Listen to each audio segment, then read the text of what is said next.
안녕하세요. 정치를 쉽게 풉니다. 정치 10단. 최근 이재명 대표는 이화영의 검찰청 술판 진술로 피의자에 대한 압박과 회유, 진술 조작이 일상화된 검찰을 강하게 몰아붙이고 있습니다. 앞서 이화영 부지사는 김성태 쌍방울 회장 등이 검찰이 원하는 대로 진술하자는 등의 회유를 해왔고, 1313호 검사실 앞에 창고라고 쓰여있는 방에서 김 전 회장, 방 전 회장 등과 연어와 소주를 마셨다고 위증죄를 걸고 법정 진술한 바 있습니다. 그런데 오늘 이화영 측에서 보다 구체적인 진술이 나왔습니다. 그 술자리가 벌어진 시기는 지난해 6월 말에서 7월 초순경이다.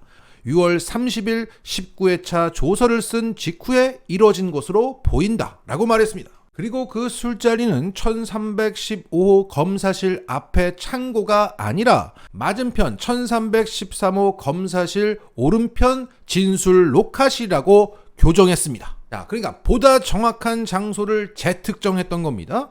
그리고 그 술자리에는 이화영 전 부지사와 김성태 전 쌍방울그룹 회장, 방용철 전 쌍방울그룹 부회장, 수사검사와 수사관 한두 명, 쌍방울 관계자 한 명에 추가로 한 명이 더 있었다고 했습니다. 자, 검사가 동석했고 그 밑에 수사관도 있었다고 합니다. 큰일 났네요. 검사가 동석했다는 것은 피의자들끼리 자기 유리하게 진술 조작했다고 이렇게 모의한 정도로 덮을 수 있는 게 아니라 검사가 직접 이 진술 조작을 주도했다, 주최, 주관했다 라는 얘기입니다. 도저히 묵과할 수 없는 일이 일어난 겁니다. 그리고 이런 얘기도 했습니다. 그 진술 녹화실 대기 공간에서 교도관을 위치시켰어요. 칸막이 안에서 중요한 얘기를 나눴다고 한다. 녹화는 안 된 것으로 한다. 자, 그러니까 검사가 동석한 가운데 진술 녹화실에서 인간 CCTV라고 할 수 있는 교도관이 있는 상태에서 밥 먹고 술 먹고 했는데 칸막이 안, 그러니까 진술 녹화실 내에 있는 보다 은밀한 장소에서 김성태와 이화영이 보다 중요한 얘기를 나눴다는 겁니다. 그 대화 내용이 바로 이겁니다. 이 전 부지사는 세미나실 안에서 김성태와 단둘이 있을 때 김성태가 이재명이 제3자 뇌물로 기소되지 않으면 형님이 큰일 난다. 이재명이 죽어야 한다. 이 수사의 목적은 형님이나 내가 아니다. 이재명을 위한 수사다. 이재명은 끝났다. 이재명이 들어가야 한다. 라고 말했다고 증언했습니다.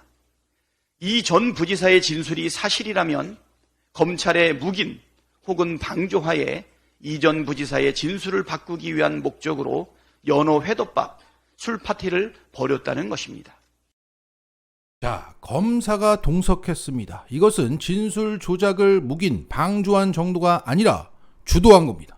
그리고 이화영 측은 녹화가 안 된 것으로 안다고 말했지만 검사의 의도는 김성태 등의 회유와 압박 분위기 속에서 이화영이 뭔가 중요한 얘기를 할 수 있기 때문에 그 술판을 진술 녹화실에서 진행했던 것으로 봐야 하고, 당시 녹화는 실제 이루어졌을 가능성이 있습니다. 자, 다시 말해 검사가 회유에 넘어가는 이화영의 진술을 따려고 진술 녹화실에서 술판 벌였다. 그 옆에 창고도 있는데 굳이 진술 녹화실에서 했다. 이거죠.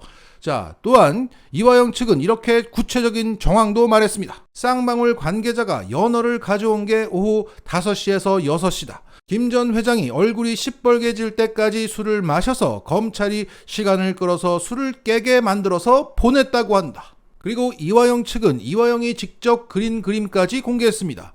거기에 이화영은 김성태가 연어 먹고 싶다고 발언한 것과 함께 그 문제의 1313호의 평면도를 그렸습니다. 자, 1313호로 들어가면 왼쪽에는 검사의 사적 공간이 있고 오른쪽에는 영상 녹화 조사실, 그러니까 진술 녹화실이 있었다는 거죠. 그리고 당시 교도관이 2-3명이 포진해 있었다. 자, 매우 구체적입니다. 자, 이 그림이 실제와 부합한다면 이화영의 진술 신빙성이 더 올라가는 겁니다. 자, 여기에 검찰은 최초 황당무계하다며 이렇게 강하게 나왔죠. 명백히 사실이 아닌 주장에 대해서 강력하게 대응할 예정이다.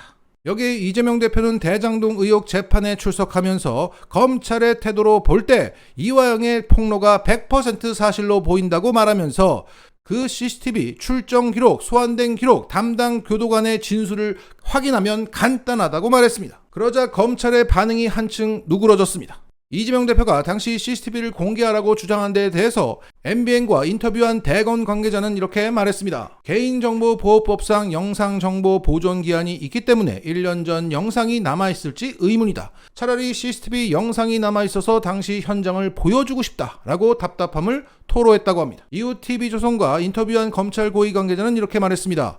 당시 이전 부지사의 조사에 동행한 교도관들을 전수 조사 중이다. 진술 내용을 공개하는 방안도 검토 중이다. 김성태 전 쌍방울 회장을 비롯해서 이전 부지사가 함께 술을 마셨다고 지목한 2명의 검찰 출석 기록도 확인 중에 있다. 이렇게 말하면서 최초 격앙된 반응과는 달리 알아보겠다는 식으로 나오고 있습니다. 이후 이재명 대표는 이화영 술판 회유 진상조사단을 꾸렸고 단장에 민영배 의원을 임명했습니다. 그러자 검찰은 일부 사실을 인정하고 있습니다.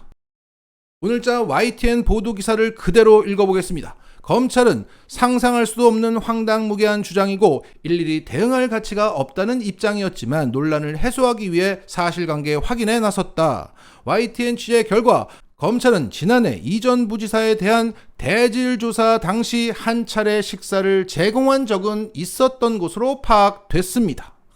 자, 조사가 주말에 이뤄졌기 때문에 다만 식사 때도 교정 공무원이 입회하는 만큼 술을 반입해 주거나 따로 자리를 마련해 주는 건 애초에 불가능하다는 게 검찰 설명입니다. 자, 분명 검찰은 대질 조사를 할 때 이화영에게 식사를 제공했다고 말했습니다. 그럼 이화영과 또 다른 누군가와 대질 조사를 진행할 때 식사를 제공했다. 여기까지 인정한 겁니다. 자, 그 제3자가 김성태가 아니라면 이렇게까지 얘기할 필요가 없는 겁니다. 따라서 연어까지는 인정했고 술은 인정하지 않았다. 계속 한 발씩 물러나고 있는 겁니다. 자, 이 검찰의 해명이 웃긴 것은 YTN 기사 제목만 봐도 그렇습니다. 황당무계해 하면서 식사 제공했다고 합니다. 아니, 식사를 제공했으면서 왜 황당무계한 겁니까? 하여간 이재명 대표의 말대로 이것은 검찰의 태도를 보면 이것은 100% 사실로 보입니다. 이게 사실로 드러나는 순간 검찰은 바로 기소촉으로 추락하는 겁니다. 현재 이것을 언론이 잘 다루지 않아 크게 이슈화 안 되고 있습니다만은 이건 절대 조용히 넘어갈 수 있는 그런 사안이 아닙니다. 더욱이 189석의 야당 대표가 경로하고 있습니다. 그렇기 때문에 채널A조차 이런 보도를 내보내고 있는 거죠. 자, 정리하겠습니다. 절대 묵갈 수 없는 검찰청 술판 논란에서 새로운 증거가 나왔습니다. 그 술판에 검사가 동석해서 진술 조작을 주도했고 그 검사는 이화영의 조작된 진술을 녹음하려 했습니다. 이화영 쪽에서는 위증죄를 감수하면서까지 구체적인 진술을 계속하고 있고 검찰은 계속 뒤로 물러나면서 이화영의 진술 일부를 인정하고 있는 상황입니다. 검찰이 기소청으로 가고 있습니다. 마치겠습니다.